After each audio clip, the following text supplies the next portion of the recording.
और कहते हैं तन से सुंदर होने में और चरित्र से सुंदर होने में अंतर होता है। मैं अपनी माताओं से कहूंगी, माताओं, तन से सुंदर हो या ना हो, पर जो व्यक्ति अपने मन से, अपने कर्म से, अपने आचरण से, गुणों से सुंदर है, वो सबके हृदय पर राज करते हैं। एक समय था जब घर के अंदर बहू लाते तो क्या कहते थे, कोई अच्छे से खानदान की, घर को जोड़ने वाली, बड़ों का मान सम्मान करने वाली आ जाए। आजकल शादी.com पर बायोडाटा डालते हैं, लड़की की हाइट 5 फुट 5 इंच, रंग गोरा है जी, दुबली पतली, आंखें बहुत सुंदर है, फलानी बहुत सुंदर है। अब पता नहीं वहां पर लड़की का प्रचार कर रहे हैं या साड़ियों की तरह उसके तन का प्रचार कर रहे हैं। अच्छा एक बात बताना, 5 फुट 5 इंच की हाइट में, रंग गोरे में, ये पता लग जाएगा कि लड़के का स्वभाव क्या है? बोलो, जोर से बोलो। नहीं, कंप्यूटर पर वो फोटो चिपका दी फिल्टर लगा करके, गोरी चिट्टी सी, उससे पता लग जाएगा कि उसके अंदर बड़ों के प्रति क्या भाव है? नहीं पता लगेगा। और तुम वहां शादी.com पर देख करके अगर ले आई भी सही, कंप्यूटराइज कुंडली मिला करके ले आई भी सही, अब पता लगा वो गोरी तो इतनी के कमरे में चाहे बल्ब भी ना जलाओ, उसके रंग से ही उजाला हो जाए, है जी, गोरी तो ले आए इतनी, और काम करती नहीं वो एक भी। वो 9 बजे तक पड़ी सो रही है और सास बेचारी 5 बजे उठ के घर में कुचर कुचर कर रही है, झाड़ू लगा रही है। बताओ क्या करोगे ऐसी गोरी चिट्टी बहू का? किसे चाहिए ऐसी गोरी चिट्टी बहू? ओ सारी हाथ हला रही है, बोले बेटी हमें नहीं चाहिए। जरूरत नहीं है।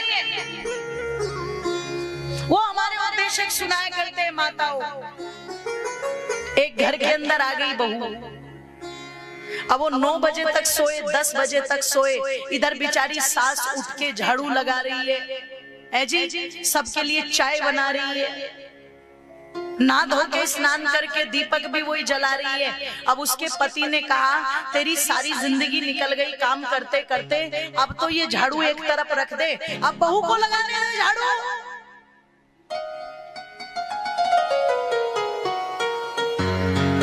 तो क्या कहती है, टाइम से उठेगी तभी तो, अगली उठती तो है 9 बजे 10 बजे, तो तब तक घर ऐसा ही पड़े रहने दो। उसने कहा तो जाके बोल बहू से कि बेटी जल्दी उठाकर, तो बोले मरवाओगे क्या मुझे?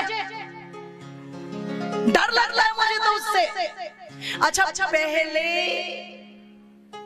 सास से कौन डरती थी? जोर से बोलो। बहू। आज बहू नहीं डरती, सास को डरना पड़ता।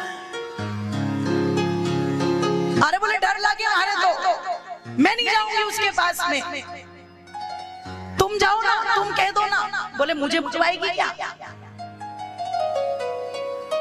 तो बोले फिर चुपचाप बैठो, जब तुम्हें भी इतना डर लग रहा है तो मुझे क्यों कह रहे हो तुम?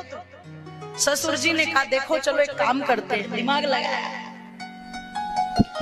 कल मैं प्रातः काल उठ करके झाड़ू उठाऊंगा, और जब मैं झाड़ू लगाना शुरू करूं तो तू दौड़ी दौड़ी आई और मारे से कहियो कि लाओ झाड़ू तो मैं ही लगा, मैं कहूंगा झाड़ू मैं लगाऊंगा, तुम कहना झाड़ू मैं लगाऊंगी। तो जब बहू के कानों में ये बात पड़ेगी, बहू को शर्म आएगी और बहू कहेगी कि लाओ झाड़ू मैं ही लगा। इससे हम दोनों बुरे भी नहीं बनेंगे और काम हो जाएगा। पत्नी ने कहा ठीक है। ओ माताओं बंधुओं जरा ध्यान से सुनना। अगले दिन प्रातःकाल देख लो, इसे नीचे बैठा लो, ये किसकी झाड़ू उठाई, लगाने शुरू की। पत्नी ने कहा जी क्या कर रहे हो, मुझे पाप में डुबोगे क्या, लाओ झाड़ू में लगाऊं। इसने कहा नहीं नहीं देवी जी, तुम्हारी कमर में दर्द है, लाओ झाड़ू में ही लगा दूंगा। इसने कहा ना ना ना, ये मुझे अच्छा नहीं लगेगा, मेरे रहते आप झाड़ू लगाओ, लाओ झाड़ू इधर दो। इसने कहा मुझे दो, इसने कहा मुझे दो। खिड़की खोल करके बहू ने कहा क्यों चिल्ला रहे हो सुबह सुबह दोनों। सास तो डर गई। ससुर ने कहा बेटी कुछ नहीं, ये तेरी माँ झाड़ू लगा रही थी, इसकी कमर में बहुत दर्द रहता है, मैंने कहा झाड़ू मैं लगा दूं, ये कह रही थी मैं लगाऊंगी। बस इसी बात पर थोड़ी बहस चल रही थी और कुछ था नहीं। इसने कहा इसमें लड़ने की क्या बात है, महीने में 30 दिन होते हैं ना, कि हाँ होते तो हैं, कि 15 दिन झाड़ू तुम लगाओ, 15 दिन झाड़ू ये लगाएंगी। आप बिल्कुल भी मेरी नींद खराब मत करना, चुपचाप 15-15 दिन की ड्यूटी बांटो। अब आप सोचो, अगर ऐसी बहू घर के अंदर आ जाए तो मेरी माताओं मरने के बाद तो नरक मिले ना मिले, पर वो जीते जी नरक जरूर दिखा देगी कि नहीं दिखा देगी, वो जरूर दिखा देगी। कह दूं आप लोगों के मध्य में, एक स्त्री भले चाहे रंग से सुंदर हो या ना हो, पर गुणों से जो सुंदर होती है वो मेरी माताओं बंधुओं सबको सुख प्रदान करने वाली होती हैं। जो बड़ों के प्रति सेवा का भाव रखे, अपने पति के प्रति आदर का भाव रखे, अपने परिवार को जोड़ने में विश्वास रखे, जो दुख में सुख में हर प्रकार से पति से ये कह दे कि देखो न मैं तुम्हारा साथ छोड़ूंगी, है ना, और ना हम अपने परिवार का साथ छोड़ेंगे पतिदेव, हम सबको सम्मान के साथ लेकर के चलेंगे। बताओ ऐसी स्त्री अगर घर में आ जाए तो घर में और कोई लक्ष्मी की आवश्यकता है क्या? अरे वो तो जीती जागती लक्ष्मी घूमेगी घर के अंदर। कह दूं आप लोगों के सामने, इसलिए नारी के शरीर की सुंदरता नहीं, नारी के गुणों की सुंदरता सबसे ज्यादा होती है। बोलिए सत्य सनातन वैदिक धर्म की।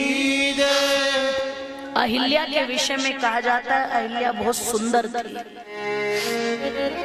एक इंद्र नाम के व्यक्ति की कुदृष्टि उस अहिल्या के ऊपर थी। एक दिन इंद्र ने सतीत्व को भंग करने की कोशिश की अहिल्या की, और इसकी भनक गौतम ऋषि को पड़ गई। ओ माताओं, कहा जाता है जब गौतम ऋषि को इस बात की भनक पड़ी, पता लगा, तो उन्होंने इंद्र को भी श्राप दिया और अपनी उस अहिल्या को भी त्याग करके गौतम ऋषि निकल गए। इस संपूर्ण वृतांत को बताते हुए मुनि विश्वामित्र कहते हैं, राम ये आश्रम उन्हीं गौतम ऋषि का है, वो तो यहाँ नहीं है, पर जिसको त्यागा था वो अहिल्या इस आश्रम में जप कर रही है, तप कर रही है। और शिला की भांति लोग कहते पत्थर बन गई थी, पत्थर नहीं बनी थी, वो पत्थर के समान, शिला के समान। कहते ना एक जगह स्थिर होकर के तप कर रहे हैं। आइए हमारे मध्य में गांव हरनावदा से चल के हमारे प्रधान जी श्री मांगीलाल जी और महतवाड़ा से हमारे विजय जी पहुंचे हैं। मैं चाहूंगी एक बार जोरदार करतर ध्वनि से उनका स्वागत करें, और विजय जी भी आगे ही आ जाएंगे, आगे ही आ जाइए, आज बोलिए सत्य सनातन वैदिक धर्म की। ओ मेरी माताओं, माता अहिल्या को कहा गया है शिला के समान। क्या कर रही है? जप कर रही है, तप कर रही है।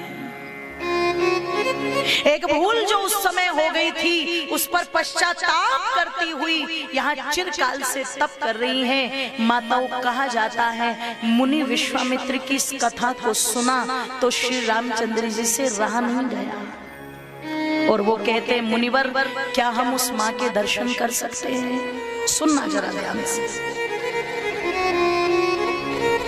गलती हो जाती है, पर यदि कोई उस गलती को करके क्षमा मांग ले, पश्चाताप करे, तो शास्त्र कहते हैं उसे क्षमा भी कर देना चाहिए। धृति क्षमा दमोस्तेयम, धर्म के 10 लक्षणों में दूसरा लक्षण ही है क्षमा का। लेकिन क्षमा भी किसे करो? जो करने के योग्य हो। ओ मेरी माता बंधुओं, अहिल्या से एक भूल तो हुई थी, पर अपने जब से तब से उसने, कहते हैं जब उस अपराध का पश्चाताप किया और श्री राम जी ने कहा भगवान क्या हम उन्हें देख सकते हैं? मुनि विश्वामित्र उस आश्रम में प्रवेश कर गए। राम और लक्ष्मण जी क्या देखते हैं? मैं नहीं कहती, महर्षि वाल्मीकि जी लिखते हैं कि जो दिन रात साधना में डूबी योगाभ्यास कर रही थी, उस योगाभ्यास से उनका चेहरा इतना ओजस्वी और तेजस्वी था कि कोई साधारण तो आंखें भी ना मिला पाए। तब राम जी और लक्ष्मण जी ने आगे बढ़ करके अहिल्या को क्या किया? प्रणाम किया। पैर लगाए नहीं, पैर लगाए नहीं। अभी नवरात्रे गए हैं और नवरात्रे पर कन्याओं का क्या होता है जी? पूजन होता है। होता है कि नहीं होता है? और उन कन्याओं को भोजन करा करके पूजन करके बाद में क्या करते हैं? सभी उनके, जोर से बोलो, पैर छूते हैं। जिस देश के अंदर एक साधारण व्यक्ति भी कन्याओं के पैर छू के उनका सम्मान करता हो, उस देश में मर्यादा पुरुषोत्तम भगवान श्री राम किसी स्त्री को पैर लगा दे, ये हो नहीं सकता। अहिल्या को पैर नहीं लगाए थे राम जी ने, अहिल्या के पैर छुए थे राम जी ने। मैं नहीं कहती, महर्षि वाल्मीकि की रामायण है, प्रमाण मिल जाएगा आपको, पढ़ लीजिएगा बालकांड के। राम को तो कहा ही जाता है मर्यादा पुरुषोत्तम, मर्यादा को पालन करने वाले। उन्होंने कहीं अपनी मर्यादा का भंगन नहीं किया। आप विचार करो, जो श्री रामचंद्र जी ऋषि मुनियों के लिए भी इतने प्रिय थे कि बड़े बड़े ऋषि मुनि भी उन्हें देखते ही खड़े होकर के प्रणाम करते थे, ऐसे रामचंद्र जी अगर किसी को प्रणाम करे, किसी के पैर छुए, तो बताओ इससे बड़ा उद्धार और क्या होगा? यही तो है अहिल्या का उद्धार। और ओ मेरी माताओं, कहते हैं इस घटनाक्रम के बाद में मिथिलापुरी में प्रवेश किया। महाराज जनक की वो धार्मिक नगरी मिथिलापुरी, आपका वर्तमान का बिहार और नेपाल का कुछ भाग, ये महाराज जनक का मिथिलापुरी का राज्य था उस समय का। सुंदर मिथिलापुरी थी, धार्मिक मिथिलापुरी थी। उस मिथिलापुरी में प्रवेश किया। महाराज जनक स्वागत सम्मान के लिए आए और कहा जाता है महाराज जनक ने जब दोनों के दोनों वीरों को देखा, उनके रूप पर मोहित होकर के उनका परिचय लिया और परिचय लेकर के महाराज जनक के मन में आया तो सही, काश यही उस धनुष को उठा ले। लेकिन महाराज जनक ठिठक गए, कुछ बोले नहीं। क्यों नहीं बोले?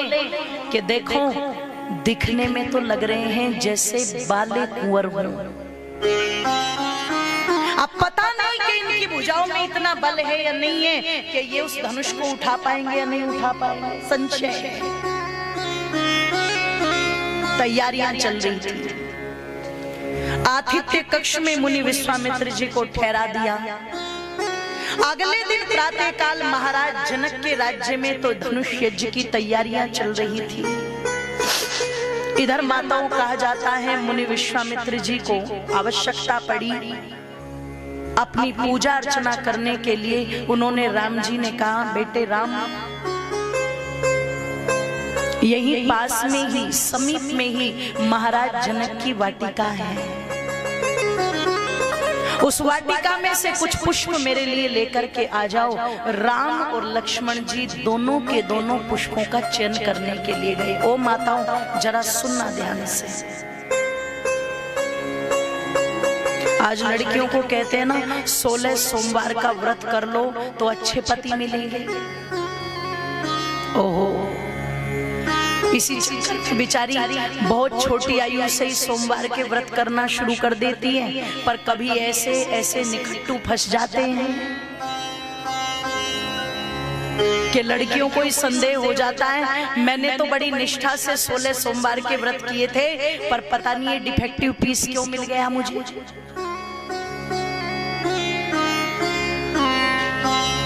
मैं नहीं जानती कि 16 सोमवारों से क्या मिलेगा, पर मैं इतना जरूर जानती हूँ, जब नेक नियति होती है, भगवान में आस्था होती है, अपने अच्छे संस्कार होते हैं, अपने अच्छे विचार होते हैं, तो भगवान कहीं ना कहीं ऐसी जोड़ी बनाता जरूर है। कैसी? जैसी जोड़ी है श्री रामचंद्र जी और माता सीता जी। कहते हैं रामचंद्र जी जब पुष्प चयन करने के लिए वाटिका में गए हैं, तो ये पहला अवसर था जहां उन्होंने भगवती माता सीता को देखा था। और ये वो रामचंद्र जी हैं जो दृष्टि उठा करके कभी किसी को देखते नहीं, पर जिनके परमात्मा ने भाग्य जोड़ दिए हो वो दृष्टि में आ ही जाते हैं। वर्तमान में जो आज प्रेम की परिभाषा है, ये वासना के आधार पर है। आज आप अपने बेटे और बेटी को बताओ कि प्यार का सही मतलब क्या है। किसी के बाल अच्छे लग गए, किसी की आंखें अच्छी लग गई, और टीवी वालों ने तो इतना कबाड़ा कर दिया है, इतना कबाड़ा कर दिया, 100-250 रुपए का सेंट छिड़क रहा है और लड़कियां उड़ उड़ के आ रही है उसके ऊपर। अब बताओ, अगर 250 रुपए का सेंट छिड़कने से ही लड़कियां उड़ उड़ के आ जाएं, तो जो बेचारे कवारे घूम रहे हैं वो सेंट नहीं खरीद सकते 250 रुपए का। सोचो, इतना कबाड़ा कर दिया टीवी वालों ने। वास्तविक प्रेम में दिखावट नहीं है, और सनातन धर्म कभी इस प्रेम शब्द का विरोधी नहीं रहा। हमारे ऋषि दयानंद विचार करना जब सत्यार्थ प्रकाश लिख रहे हैं, तो क्या लिखते हैं? विवाह तो बेटे और बेटी की इच्छा से ही होना चाहिए, पर उसमें बड़ों का आशीर्वाद सम्मिलित हो।